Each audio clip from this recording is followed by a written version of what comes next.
श्री स्वामी समर्थ. मित्रांनो, आज आपण जाणून घेणार आहोत परम दयाळू त्रिकालज्ञानी दत्त अवतार श्री स्वामी समर्थ महाराजांच्या प्रकट दिनाची अद्भुत कथा.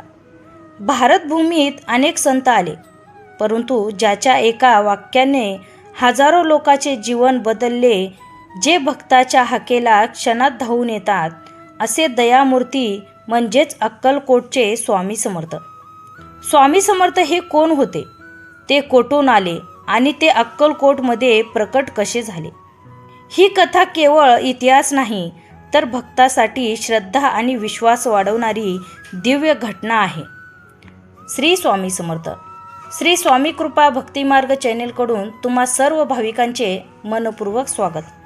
आज आपण जाणून घेणार आहोत स्वामी समर्थांच्या प्रकट दिनाची कथा. ही कथा जाणून घेण्यासाठी व्हिडिओ शेवटपर्यंत नक्की ऐका. चला तर मग सुरुवात करूया कथेला. श्री स्वामी समर्थ. जय जय स्वामी समर्थ. दत्त संप्रदायामध्ये मान्यता आहे की स्वामी समर्थ हे नरसिंह सरस्वती यांचे पुढील अवतार होते. नरसिंह सरस्वती हे दत्तात्रय यांचे अवतार मानले जातात. इतिहासानुसार सुमारे इसवी सन 1459 मध्ये नरसिंह सरस्वती महाराजांनी कर्नाटकातील करदळी वनात येथे समाधी घेतली.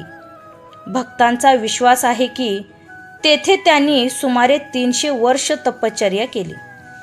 त्या दिव्य तपश्चर्येनंतर ते पुन्हा जगात प्रकट झाले आणि तेच पुढे स्वामी समर्थ म्हणून ओळखले गेले. 300 वर्ष तप केल्यानंतर स्वामी समर्थांनी भारतभर भ्रमण सुरू केले. अनेक तीर्थक्षेत्रात गेले.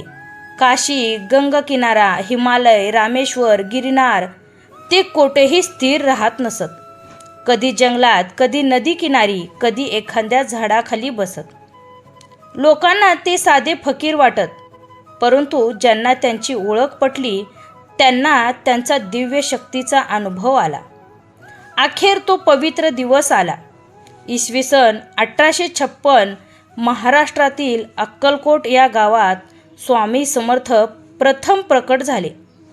त्या दिवशी ते गावाबाहेर एका झाडाखाली बसले होते.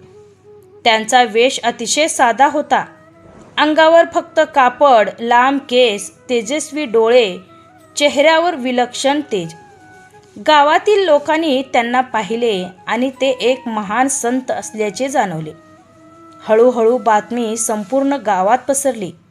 गावात एक महान योगी आले आहेत. लोक दर्शनासाठी येऊ लागले.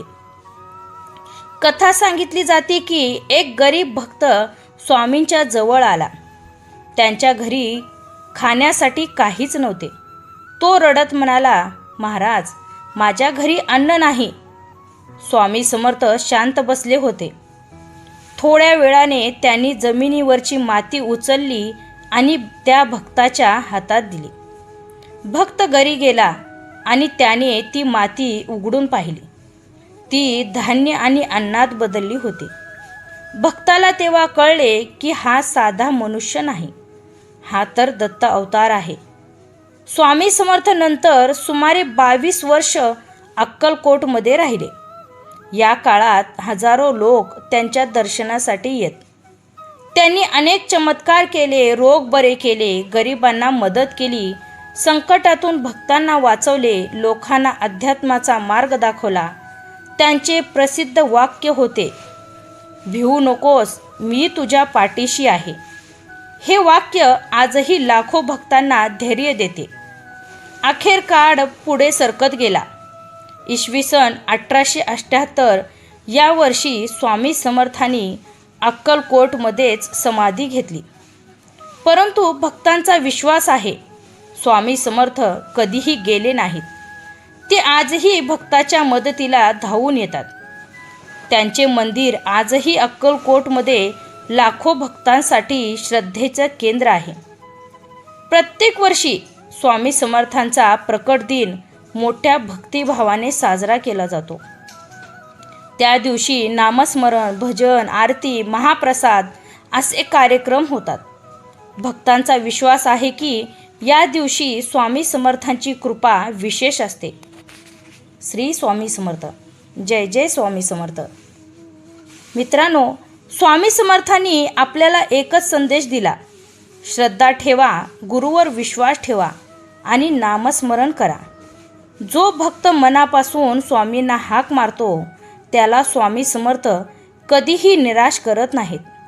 कारण स्वामी समर्थांचे वचन आहे, भिवू नकोस, मी तुझ्या पाठीशी उभा आहे. श्री स्वामी समर्थ. मित्रांनो, आजचा व्हिडिओ आवडला तर व्हिडिओला लाईक करा, शेअर करा, सबस्क्राईब करा. तुमचा अनुभव कमेंटमध्ये सांगायला विसरू नका. चला तर मग परत भेटूया अशा आध्यात्मिक नवीन व्हिडिओसोबत. तोपर्यंत श्री स्वामी समर्थ. जय जय स्वामी समर्थ.